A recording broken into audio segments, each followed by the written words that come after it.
বিসমিল্লাহির রহমানির রহিম। অধ্যায় 10 স্থির তড়িৎ, লেকচার 2। আমরা ইনশাআল্লাহ আমাদের এই লেকচারে তড়িৎ বীক্ষণ যন্ত্র এবং তড়িৎ বীক্ষণ যন্ত্র দিয়ে কিভাবে ইনশাআল্লাহ একটি পদার্থের মধ্যে আধান আছে কি নাই, অর্থাৎ অস্তিত্ব, এবং অস্তিত্বটি কোন ধরনের, পজিটিভ না নেগেটিভ, তা নিয়ে আমরা ইনশাআল্লাহ এই লেকচারে আলোচনা করব। নতুন নতুন ভিডিও পাওয়ার জন্য মিজান একাডেমি ইউটিউবের চ্যানেলটিতে সাবস্ক্রাইব করুন এবং আমাদের সাথে থাকার জন্য, নতুন আপডেট পাওয়ার জন্য www.mizanacademy.com এ চোখ রাখুন এবং ফেসবুকে থেকে নতুন আপডেট অথবা ইনফরমেশনের জন্য ফেসবুকে মিজান একাডেমিতে একটি লাইক দিন। তড়িৎ বীক্ষণ যন্ত্র।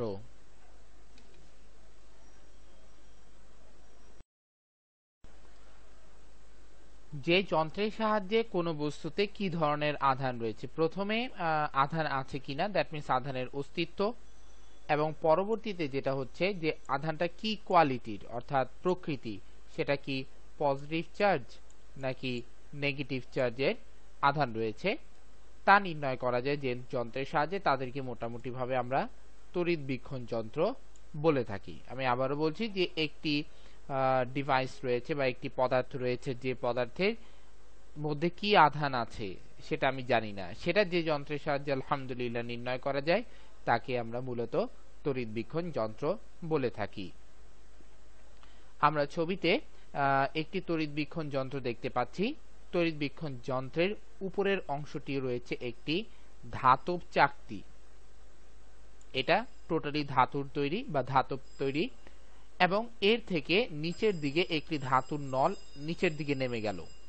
এটা হচ্ছে এই ধাতব চাকতির সাথে কানেক্টেড থাকে, এবং এই ধাতব নলের দুই পাশে দুটি পাত রয়েছে।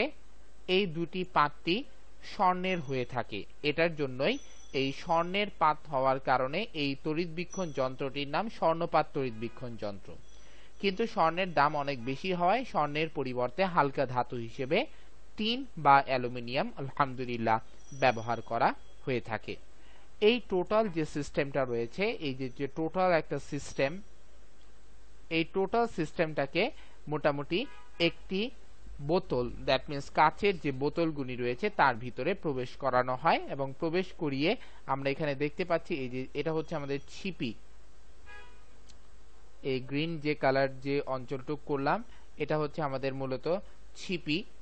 এই ছিপি দিয়ে আটকিয়ে দেওয়া হয়, অর্থাৎ যন্ত্রটিকে বোতলের ভিতরে ভরে ছিপি দিয়ে আটকিয়ে দেওয়া হয়। এর ফলে যে রেজাল্টটি দাঁড়ায় সেটা হচ্ছে বাহিরের থেকে বাতাস ভিতরে প্রবেশ করতে পারে না কাচের বোতল হওয়ার কারণে, এবং এর জন্য এই যন্ত্রটি উপর বাতাসের ইফেক্ট বা বাতাসের প্রভাব থাকে না বললেই চলে।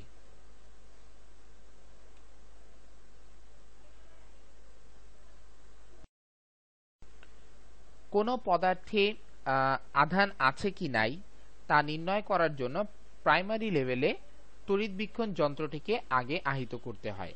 আমি আবারও বলছি, কোনো যন্ত্রের মধ্যে বা কোনো পদার্থের মধ্যে তড়িতের আধান আছে কি নাই বা কি ধরনের আধান রয়েছে তা ইনশাআল্লাহ নির্ণয় করার জন্য প্রথমেই তড়িৎ বীক্ষণ যন্ত্রটিকে আহিত করতে হয়। তার মানে হচ্ছে হয় তড়িৎ বীক্ষণ যন্ত্রটিকে পজিটিভ আধান নতুবা নেগেটিভ আধানে আহিত করে নিতে হবে। আমরা মূলত প্রথমে জানি যে তড়িৎ বীক্ষণ যন্ত্রটি কোনো আধানে আহিত নয়, অর্থাৎ অনাহিত রয়েছে। এখন আমি ধরে নেই আমি তড়িৎ বীক্ষণ যন্ত্রটিকে ধনাত্মক আধানে আহিত করব। ধনাত্মক আধানে যদি আমরা ইনশাআল্লাহ তাকে আহিত করতে চাই, তাহলে আমাদেরকে প্রথমে যে কাজটি করতে হবে, একটি কাচদণ্ডকে রেশম দ্বারা ঘষতে হবে।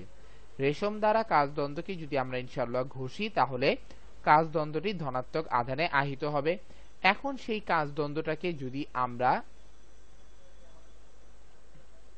তড়িৎ বীক্ষণ যন্ত্রের কাছে নিয়ে আসি, তাহলে আবেশ প্রক্রিয়ায় এখান থেকে যে ধনাত্মক আধানগুলি রয়েছে, অর্থাৎ এই দ্বন্দ্বটি যে ধনাত্মক আধানে আহিত রয়েছে সেখান থেকে পজিটিভ চার্জ আবেশ প্রক্রিয়ায় এই চাকতিতে চলে আসবে এবং চাকতিতে আসার পর সেই আধানটি এই নল বেয়ে সে পাতে চলে আসবে। তার মানে পাতের মধ্যে আমরা কিন্তু এখন পজিটিভ চার্জ পাবো, এখানেও পজিটিভ চার্জ, এখানেও পজিটিভ চার্জ, মানে এই পাতেও পজিটিভ চার্জ, এই পাতে পজিটিভ চার্জ। দুইটি পাতেই সমধর্মী চার্জ থাকার কারণে তারা কি হবে, পরস্পর থেকে দূরে সরে যাবে, অর্থাৎ বিকর্ষণ করবে, ফাঁকদ্বয় বৃদ্ধি পাবে। তাহলে আমরা ধরে নেই যে আলহামদুলিল্লাহ আমাদের এই যন্ত্রটি এখন ধনাত্মক আধানে আহিত। যদি আমি এই যন্ত্রটিকে ঋণাত্মক আধানে আহিত করতে চাই তাহলে যে কাজটি আমাকে করতে হবে সেটি হচ্ছে ইবোনাইট দ্বন্দ্বকে ফ্লানেল দ্বারা ঘষতে হবে। ফ্লানেল দ্বারা ইবোনাইট দ্বন্দ্বটিকে ঘষলে ইবোনাইট দ্বন্দ্ব ঋণাত্মক আধানে আহিত হয়। তখন যে ইবোনাইট দ্বন্দ্বটি ঋণাত্মক আধানে আহিত তাকে যদি আমরা ইনশাআল্লাহ এই চাকতির কাছাকাছি নিয়ে আসি তাহলে এখান থেকে, এর আগে আরেকটু কথা বলে নেই, যখন আমরা আহিত করব তখন কিন্তু এই যন্ত্রটা পজিটিভ আধানে আহিত থাকবে না, এটা আবার আমি নতুন থেকে বলছি। আমরা প্রথমটা দেখলাম যে এটা পজিটিভ আধানে আহিত হয়ে গেছে, এখন আমি এই যন্ত্রটিকে ঋণাত্মক আধানে আহিত করব। ঋণাত্মক আধানে আহিত করতে হলে যন্ত্রটিকে প্রাইমারি লেভেলে অনাহিত অবস্থায় থাকতে হবে, অর্থাৎ কোনো আধান সেখানে থাকতে পারবে না, পজিটিভ বা নেগেটিভ কোনো আধানে যন্ত্রটি আগে থেকে আহিত থাকতে পারবে না, ধরে নেই যন্ত্রটি অনাহিত আছে। তাহলে এখন যেটা হবে যে এই ইবোনাইট দ্বন্দ্বটি যদি আমরা ফ্লানেল দ্বারা ঘষার পর ইবোনাইট দ্বন্দ্বটি ঋণাত্মক আধানে আহিত হবে এবং এই দ্বন্দ্বটিকে যদি আমরা ধাতব চাকতির কাছাকাছি নিয়ে আসি তাহলে ঋণাত্মক আধান এই দ্বন্দ্ব থেকে চাকতিতে চলে আসবে এবং আলহামদুলিল্লাহ চাকতিতে আসার পর তারা কিন্তু এই নল বেয়ে ইনশাআল্লাহ এই টিনের পাতে চলে আসবে। তাহলে টিনের পাতে কি চার্জ আসতেছে, এখন টিনের পাতে আসতেছে এখন নেগেটিভ চার্জ। ঠিক সেম ভাবে এখানেও নেগেটিভ চার্জ, অর্থাৎ এই পাতেও নেগেটিভ, এই পাতেও নেগেটিভ, দুটি সমধর্মী চার্জ হওয়ায় পরস্পর পরস্পরকে বিকর্ষণ করবে এবং দূরে ঠেলে দিবে। এর ফলে আমরা বুঝতে পারবো যে এইটির মধ্যে আহিত হয়েছে। যেহেতু আমরা ঋণাত্মক আধান বিশিষ্ট পদার্থকে আমরা সংস্পর্শে এনেছি সুতরাং আমাদের যন্ত্রটি ঋণাত্মক আধানে আহিত হয়েছে।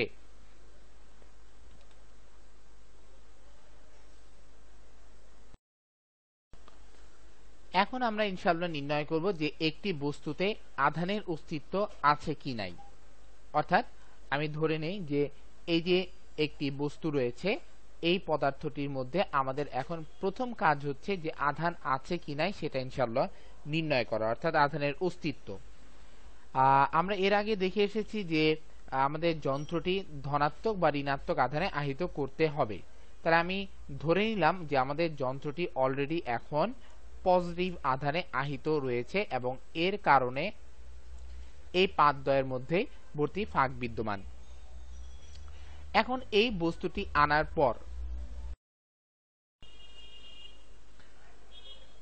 এই বস্তুর যে আধান যদি থাকে তাহলে এই বস্তুটিকে আমি সংস্পর্শে নিয়ে আসবো। সংস্পর্শে আনার পর আমাকে খেয়াল রাখতে হবে টিনের পাতের দিকে। টিনের পাতের প্রাথমিক অবস্থায় যে ফাঁক ছিল, অর্থাৎ ধনাত্মক আধানে আহিত হওয়ার পর যে ফাঁক ছিল, এই ফাঁকের কোনো পরিবর্তন হতে পারে হ্রাস, হতে পারে বৃদ্ধি, মানে হচ্ছে এই যে গ্যাপটা রয়েছে এই গ্যাপটা কমতেও পারে বা গ্যাপটা বাড়তেও পারে। যদি এই ধরনের কোনো পরিবর্তন দেখা যায় তাহলে আমাদের ধরে নিতে হবে যে আলহামদুলিল্লাহ আমাদের এই বস্তুটাতে আধান রয়েছে, অর্থাৎ চার্জ নিরপেক্ষ নয়। কিন্তু যদি এখানে কোনো ফাঁক না কমে, পজিটিভ চার্জে চার্জিত করার পর বস্তুটি যেমন ফাঁক রয়েছে তেমনই রয়েছে, কোনো ফাঁকের কমেওনি বাড়েওনি, তাহলে কিন্তু আমাদের ধরে নিতে হবে যে এই বস্তুটিতে আধানের অস্তিত্ব নেই। তাহলে আধানের অস্তিত্ব যদি থাকে তাহলে আমাদের অবশ্যই এই পাতের ফাঁকদ্বয়ের মধ্যবর্তী দূরত্ব হ্রাস বা বৃদ্ধি ঘটবে। কিন্তু যদি ফাঁকদ্বয় হ্রাস বা বৃদ্ধি না ঘটে তাহলে এখানে আমাদের বুঝতে হবে আধান নেই, আধানের অর্থাৎ বস্তুটি চার্জে চার্জিত নয়। ধরে নিলাম বস্তুটির মধ্যে আধানের অস্তিত্ব রয়েছে, অর্থাৎ আধান পজিটিভ, পজিটিভ বা নেগেটিভ না, বলছি আধানের অস্তিত্ব রয়েছে, অর্থাৎ ইয়েস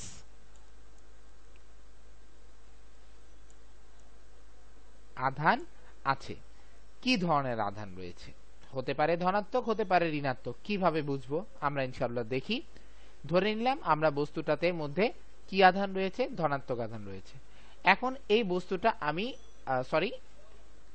ধরে নিলাম এই যন্ত্রটির মধ্যে পজিটিভ আধান রয়েছে।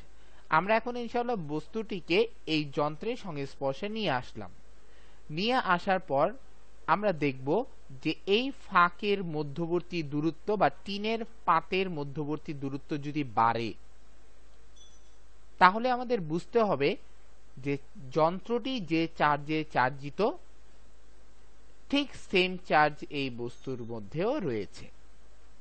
এর কারণেই পজিটিভ চার্জ রয়েছে এবং এখান থেকে যে চার্জটা আসবে সেটাও যদি পজিটিভ হয়, তাহলে এই পজিটিভ চার্জ এই পাত বেয়ে নিচে আসবে। আগে ছিল পজিটিভ, এখন আরো পজিটিভ আসতেছে, এর ফলে পাত দ্বয়ের ফাঁকটা বেড়ে যাবে। তাহলে যদি ধনাত্মক আধানে আহিত তড়িৎবীক্ষণ যন্ত্রটির ফাঁক বৃদ্ধি পায়, তাহলে আমাদের বুঝতে হবে যে পদার্থটি ধনাত্মক আধানে আহিত। এখন আমি বস্তুটিকে সংস্পর্শে আনার পর যদি আমি দেখি যে এই পাতের ফাঁকটা হ্রাস পেল, অর্থাৎ পজিটিভ চার্জে চার্জিত তড়িৎবীক্ষণ যন্ত্রের মধ্যবর্তী দূরত্ব, অর্থাৎ পাতের মধ্যবর্তী দূরত্ব কি হয়ে যাচ্ছে, কমে যাচ্ছে, হ্রাস পেয়েছে, তাহলে আমাকে অবশ্যই বুঝতে হবে যে তড়িৎবীক্ষণ যন্ত্রটি যে চার্জে চার্জিত তার বিপরীতধর্মী চার্জ এখানে রয়েছে। অর্থাৎ এখান থেকে যদি নেগেটিভ চার্জ আসে, তাহলে এখানে আগে ছিল পজিটিভ আর আসবে হচ্ছে নেগেটিভ। প্লাস মাইনাস পরস্পরকে আকর্ষণ করবে, এর কারণে এই পাতের মধ্যবর্তী যে গ্যাপ বা ফাঁক রয়েছে সেটা আলহামদুলিল্লাহ কমে যাবে। এভাবে আমরা ইনশাআল্লাহ দেখতে পারি বা বুঝতে পারি যে আমাদের যন্ত্রটি কি পজিটিভ চার্জে চার্জিত নাকি নেগেটিভ চার্জে চার্জিত।